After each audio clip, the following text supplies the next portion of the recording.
ਦੋਸਤੋ ਇਹ ਕਹਾਣੀ ਹੈ ਕਿਸ ਤਰ੍ਹਾਂ ਦੇ ਸਾਇੰਟਿਸਟ ਦੀ ਜੋ ਲੱਖਾਂ ਲੋਕਾਂ ਦੀ ਮੌਤ ਦਾ ਜ਼ਿੰਮੇਵਾਰ ਹੈ, ਲੇਕਿਨ ਦੂਸਰੀ ਤਰਫ ਇਸ ਸਾਇੰਟਿਸਟ ਦੀ ਵਜ੍ਹਾ ਨਾਲ ਹੀ ਅੱਜ ਅਰਬਾਂ ਲੋਕ ਜਿੰਦਾ ਵੀ ਹਨ। 1918 ਵਿੱਚ ਇਸ ਸਾਇੰਟਿਸਟ ਨੂੰ ਜਦੋਂ ਦੁਨੀਆ ਦੀ ਸਭ ਤੋਂ ਵੱਡੀ ਪ੍ਰੋਬਲਮ ਸੋਲਵ ਕਰਨ ਲਈ ਨੋਬਲ ਪ੍ਰਾਈਜ਼ ਦਿੱਤਾ ਗਿਆ ਤਾਂ ਉਸਦੇ ਦੋਸਤਾਂ ਅਤੇ ਫੈਮਿਲੀ ਵਿੱਚੋਂ ਕਿਸੇ ਨੇ ਵੀ ਇਸ ਫੰਕਸ਼ਨ ਨੂੰ ਅਟੈਂਡ ਨਹੀਂ ਕੀਤਾ, ਬਲਕਿ ਦੋ ਹੋਰ ਨੋਬਲ ਪ੍ਰਾਈਜ਼ ਵਿਨਰ ਨੇ ਇਸ ਦੇ ਵਿਰੋਧ ਵਿੱਚ ਆਪਣਾ ਪ੍ਰਾਈਜ਼ ਵੀ ਰਿਜੈਕਟ ਕਰ ਦਿੱਤਾ ਸੀ। ਆਖਿਰ ਇਸ ਤਰ੍ਹਾਂ ਦਾ ਕੀ ਕੀਤਾ ਸੀ ਇਸ ਸਾਇੰਟਿਸਟ ਨੇ ਕਿ ਅਰਬਾਂ ਲੋਕਾਂ ਦੀ ਜ਼ਿੰਦਗੀ ਬਚਾਉਣ ਦੇ ਬਾਵਜੂਦ ਵੀ ਦੁਨੀਆ ਉਸ ਨੂੰ ਨਫ਼ਰਤ ਕਰਦੀ ਹੈ।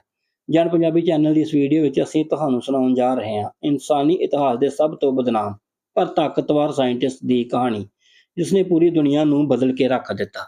ਕਿਸੇ ਵੀ ਤਰ੍ਹਾਂ ਦਾ ਪਲਾਂਟਸ ਉਗਾਉਣ ਲਈ ਜ਼ਮੀਨ ਵਿੱਚ ਨਾਈਟ੍ਰੋਜਨ ਦਾ ਹੋਣਾ ਬਹੁਤ ਜ਼ਰੂਰੀ ਹੈ।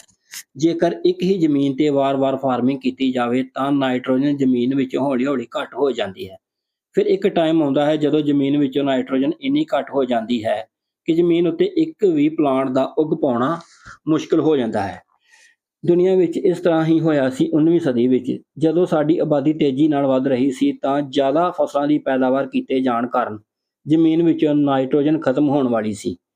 ਇਸ ਵਜ੍ਹਾ ਕਾਰਨ ਹੀ ਮਸ਼ਹੂਰ ਕੈਮਿਸਟ ਵਿਲੀਅਮ ਕ੍ਰੁਕ ਨੇ 1998 ਵਿੱਚ ਭਵਿੱਖਬਾਣੀ ਕੀਤੀ ਸੀ ਕਿ ਜੇਕਰ ਜ਼ਮੀਨ ਵਿੱਚੋਂ ਘੱਟ ਹੁੰਦੀ ਨਾਈਟ੍ਰੋਜਨ ਦਾ ਕੋਈ ਹੱਲ ਨਾ ਕੀਤਾ ਗਿਆ ਤਾਂ ਅਗਲੇ 30 ਸਾਲਾਂ ਤੱਕ ਅੱਧੀ ਤੋਂ ਵੱਧ ਦੁਨੀਆ ਭੁੱਖ ਦੇ ਕਾਰਨ ਮਰ ਜਾਵੇਗੀ।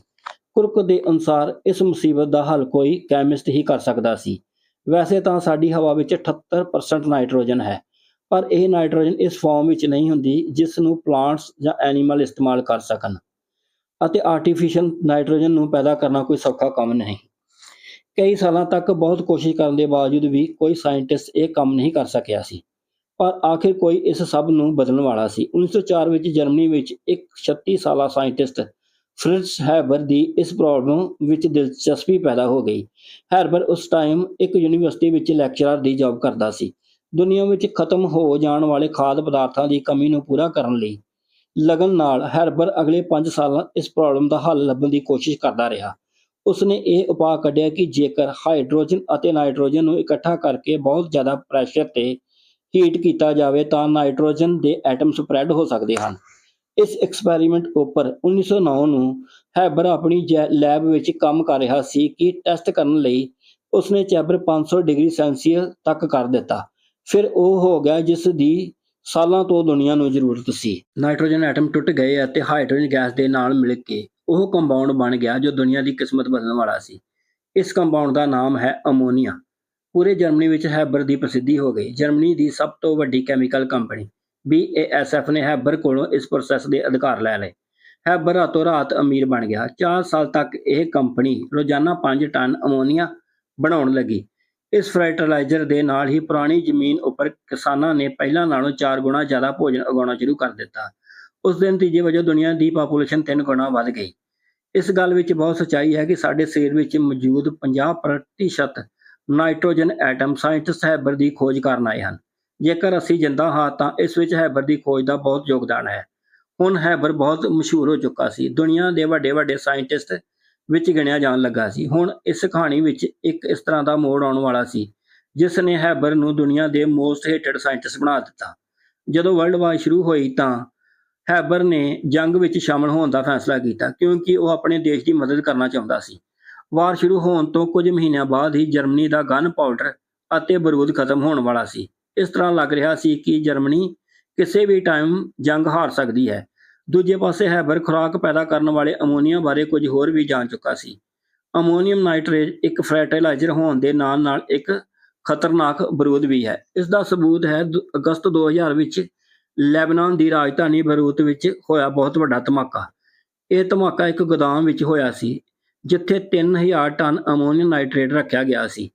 ਇਹ ਧਮਾਕਾ ਇੰਨਾ ਜ਼ਬਰਦਸਤ ਸੀ ਕਿ 100 ਕਿਲੋਮੀਟਰ ਤੱਕ ਵੀ ਇਸ ਦੀ ਆਵਾਜ਼ ਸੁਣਾਈ ਦਿੱਤੀ ਸੀ ਅਤੇ ਇਸ ਵਿੱਚ ਲਗਭਗ 300 ਲੋਕ ਮਾਰੇ ਗਏ ਸਨ। ਇਹ ਹੀ ਐਕਸਪਲੋਸਿਵ ਬਣਾਉਣ ਲਈ ਹੈਬਰ ਨੇ ਫਰਟੀਲਾਈਜ਼ਰ ਬਣਾਉਣ ਵਾਲੀ ਕੰਪਨੀ ਵਿੱਚ ਅਮੋਨੀਅਮ ਨਾਈਟ੍ਰੇਟ ਬਣਾਉਣਾ ਸ਼ੁਰੂ ਕਰ ਦਿੱਤਾ ਤਾਂ ਕਿ TNT ਅਤੇ ਹੋਰ ਐਕਸਪਲੋਸਿਵ ਬਣਾ ਸਕਣ।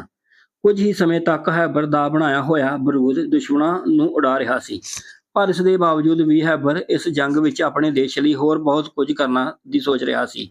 ਉਸਨੇ ਵੱਖ-ਵੱਖ ਕੈਮੀਕਲ ਨੂੰ ਇਕੱਠਿਆਂ ਕਰਕੇ ਇੱਕ ਖਤਰਨਾਕ ਗੈਸ ਬਣਾਉਣ ਦੀ ਕੋਸ਼ਿਸ਼ ਸ਼ੁਰੂ ਕਰ ਦਿੱਤੀ। ਉਹ ਇਸ ਜੰਗ ਨੂੰ ਜਲਦ ਹੀ ਖਤਮ ਕਰਨਾ ਚਾਹੁੰਦਾ ਸੀ, ਇਸ ਲਈ ਉਹ ਕੁਝ ਵੀ ਕਰਨ ਲਈ ਤਿਆਰ ਸੀ। ਦਸੰਬਰ 1914 ਵਿੱਚ ਹੈਬਰ ਇੱਕ ਇਸ ਤਰ੍ਹਾਂ ਦੀ ਖਤਰਨਾਕ ਗੈਸ ਬਣਾਉਣ ਵਿੱਚ ਕਾਮਯਾਬ ਹੋ ਗਿਆ, ਜਿਸ ਦੀ ਵਰਤੋਂ ਨਾਲ ਕੁਝ ਹੀ ਸੈਕਿੰਡ ਵਿੱਚ ਦੁਸ਼ਮਣਾਂ ਦੇ ਸੋਲਜਰ ਤੜਫ ਕੇ ਮਰ ਜਾਣ। ਇਸ ਗੈਸ ਨੂੰ ਕਲੋਰਾਈਨ ਕਿਹਾ ਜਾਂਦਾ ਹੈ। 22 ਅਪ੍ਰੈਲ ਦੀ ਸ਼ਾਮ ਨੂੰ 6 ਵਜੇ ਜਰਮਨੀ ਦੀ ਫੌਜ ਨੇ 5000 ਗੈਸ ਸਿਲੰਡਰ ਦੁਸ਼ਮਣਾਂ ਵੱਲ ਕਰਕੇ ਖੋਲ੍ਹ ਦਿੱਤੇ। ਗੈਸ ਜੰਗ ਦੇ ਮੈਦਾਨ ਵਿੱਚ ਦੁਸ਼ਮਣਾਂ ਵਾਲੀ ਸਾਈਡ ਵਿੱਚ ਫੈਲ ਗਈ, ਜਿਸ ਨਾਲ ਦੁਸ਼ਮਣਾਂ ਦੇ ਫੌਜੀ ਤੜਫ ਕੇ ਮਰ ਗਏ। ਦੁਸ਼ਮਣਾਂ ਦੀ ਤਕਲੀਫ ਦੇ ਹੋਈ ਮੌਤ ਨੂੰ ਦੇਖ ਕੇ ਜਰਮਨ ਫੌਜੀ ਵੀ ਕੰਬ ਗਏ। ਉਸ ਦਿਨ ਦੁਸ਼ਮਣ ਦੇ 5000 ਫੌਜੀ ਮਾਰੇ ਗਏ। ਹੈਬਰ ਨੂੰ ਸਨਮਾਨ ਵਿੱਚ ਕੈਪਟਨ ਦਾ ਰੈਂਕ ਦਿੱਤਾ ਗਿਆ। ਇਸ ਘਟਨਾ ਤੋਂ ਇੱਕ ਹਫ਼ਤੇ ਬਾਅਦ ਹੈਬਰ ਨੇ ਆਪਣੇ ਘਰ ਵਿੱਚ ਪਾਰਟੀ ਰੱਖੀ।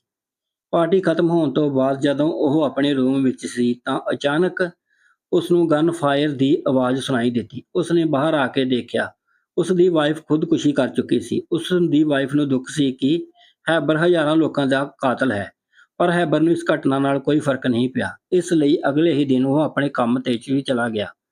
ਉਸ ਨੇ ਕੈਮੀਕਲ ਹਥਿਆਰ ਉੱਪਰ ਕੰਮ ਕਰਨਾ ਹੋਰ ਤੇਜ਼ ਕਰ ਦਿੱਤਾ। 1917 ਤੱਕ ਉਹ ਆਪਣੀ ਫੈਕਟਰੀ ਵਿੱਚ 1500 ਵਰਕਰ ਅਤੇ 150 ਸਾਇੰਟਿਸਟ ਹਾਇਰ ਕਰ ਚੁੱਕਾ ਸੀ, ਜਿਸ ਨਾਲ ਹੋਰ ਜ਼ਿਆਦਾ ਕੈਮੀਕਲ ਹਥਿਆਰ ਬਣਾਏ ਜਾ ਸਕਣ। ਜਰਮਨੀ ਦੀ ਫੌਜ ਨੇ ਇਹਨਾਂ ਹਥਿਆਰਾਂ ਦੀ ਦੁਸ਼ਮਣ ਉੱਤੇ ਖੁੱਲ੍ਹ ਕੇ ਵਰਤੋਂ ਕੀਤੀ।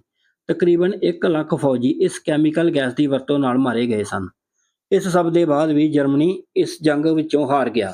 ਹੈਬਰ ਨੂੰ ਇਸ ਗੱਲ ਦਾ ਬਹੁਤ ਦੁੱਖ ਲੱਗਾ। ਕੁਝ ਸਾਲ ਬਾਅਦ ਉਹ ਜਰਮਨੀ ਛੱਡ ਕੇ ਸਵਿਟਜ਼ਰਲੈਂਡ ਚਲਾ ਗਿਆ। ਉੱਥੇ ਇੱਕ ਹੋਟਲ ਵਿੱਚ 65 ਸਾਲ ਦੀ ਉਮਰ ਵਿੱਚ ਉਸ ਦੀ ਮੌਤ ਹੋ ਗਈ। ਹੈਬਰ ਦੀ ਮੌਤ ਤੋਂ ਬਾਅਦ ਜਰਮਨ ਦੀ ਗਵਰਨਮੈਂਟ ਨੇ ਉਸ ਦੀ ਫੈਕਟਰੀ ਕਬਜ਼ੇ ਵਿੱਚ ਲੈ ਲਈ। ਜਰਮਨ ਛੱਡਣ ਤੋਂ ਪਹਿਲਾਂ ਹੈਬਰ ਜ਼ਾਇਕਲੋਨ ਬੀ ਨਾਮ ਦੀ ਖਤਰਨਾਕ ਗੈਸ ਦੀ ਖੋਜ ਕਰਕੇ ਆਇਆ ਸੀ। ਇਸ ਗੈਸ ਦੀ ਵਰਤੋਂ ਕਰਕੇ ਹੀ ਨਾਜ਼ੀ ਹਕੂਮਤ ਨੇ ਜਰਮਨ ਵਿੱਚ ਲੱਖਾਂ ਯਹੂਦੀਆਂ ਨੂੰ ਤੜਫਾ ਕੇ ਮਾਰਿਆ ਸੀ। ਟੈਕਨੋਲੋਜੀ ਜਿੱਥੇ ਸਾਡੇ ਲਈ ਕਈ ਜਗ੍ਹਾ ਵਰਦਾਨ ਸਾਬਤ ਹੋਈ ਹੈ, ਉੱਥੇ ਸਾਡੀ ਤਬਾਹੀ ਲਈ ਵੀ ਕਈ ਵਾਰ ਜ਼ਿੰਮੇਵਾਰ ਟੈਕਨੋਲੋਜੀ ਹੀ ਹੈ। ਫ੍ਰਿਟਜ਼ ਹੈਬਰ ਇਸ ਦਾ ਇੱਕ ਸਬੂਤ ਹੈ। ਹੈਬਰ ਦੀ ਖੋਜ ਕਾਰਨ ਅੱਜ ਅਰਬਾਂ ਲੋਕ ਜਿੰਦਾ ਹਨ, ਪਰ ਦੂਜੇ ਪਾਸੇ ਉਸ ਦੀ ਖੋਜ ਕਾਰਨ ਲੱਖਾਂ ਲੋਕ ਦਰਦਨਾਕ ਮੌਤ ਮਾਰੇ ਵੀ ਗਏ ਸਨ। ਬ੍ਰੇਨ ਪਾਵਰ ਕੁਦਰਤ ਵੱਲੋਂ ਦਿੱਤੀ ਹੋਈ ਦੇਣ ਹੈ। ਇਸ ਦੀ ਵਰਤੋਂ ਕਰਕੇ ਹੀ ਆਇਨਸਟਾਈਨ ਨੇ ਦੁਨੀਆ ਨੂੰ ਫਿਜ਼ੀਕਲ ਲਾਅ ਬਾਰੇ ਦੱਸਿਆ, ਪਰ ਦੂਜੇ ਪਾਸੇ ਉਸ ਨੇ ਐਟਮ ਬੰਬ ਦੀ ਜਾਣਕਾਰੀ ਵੀ ਦੁਨੀਆ ਨੂੰ ਦਿੱਤੀ। ਜਿਸ ਦਿਨ ਅਮਰੀਕਾ ਨੇ ਜਾਪਾਨ ਤੇ ਐਟਮ ਬੰਬ ਸੁੱਟਿਆ ਸੀ, ਆਇਨਸਟਾਈਨ ਨੇ ਕਿਹਾ ਸੀ, ਮੇਰੇ ਉੱਪਰ ਅਫਸੋਸ ਕਰੋ, ਕਾਸ਼ ਮੈਂ ਇਸ ਐਕਸਪੈਰੀਮੈਂਟ ਦਾ ਹਿੱਸਾ ਨਾ ਹੁੰਦਾ। ਆਇਨਸਟਾਈਨ ਇਹ ਕਦੇ ਵੀ ਨਹੀਂ ਚਾਹੁੰਦਾ ਸੀ, ਪਰ ਫਿਰ ਵੀ ਬਦਕਿਸਮਤੀ ਨਾਲ ਉਸ ਦੇ ਫਾਰਮੂਲੇ ਦੇ ਨਤੀਜੇ ਵਜੋਂ ਲੱਖਾਂ ਲੋਕ ਮਾਰੇ ਗਏ। ਉਮੀਦ ਹੈ ਤੁਸੀਂ ਸਾਡੀ ਵੀਡੀਓ ਨੂੰ ਪਸੰਦ ਕਰਦੇ ਹੋਵੋਗੇ। ਇਹ ਹਨ ਉਹ ਸੋਰਸ ਜਿੱਥੋਂ ਅਸੀਂ ਇਸ ਵੀਡੀਓ ਲਈ ਕੰਸਲਟ ਕੀਤਾ ਹੈ। ਵੀਡੀਓ ਦੇਖਣ ਲਈ ਬਹੁਤ ਬਹੁਤ ਧੰਨਵਾਦ। ਵੀਡੀਓ ਨੂੰ ਲਾਈਕ ਕਰਨਾ, ਕਮੈਂਟ ਕਰਨਾ, ਸ਼ੇਅਰ ਕਰਨਾ ਅਤੇ ਚੈਨਲ ਨੂੰ ਸਬਸਕ੍ਰਾਈਬ ਕਰਨਾ।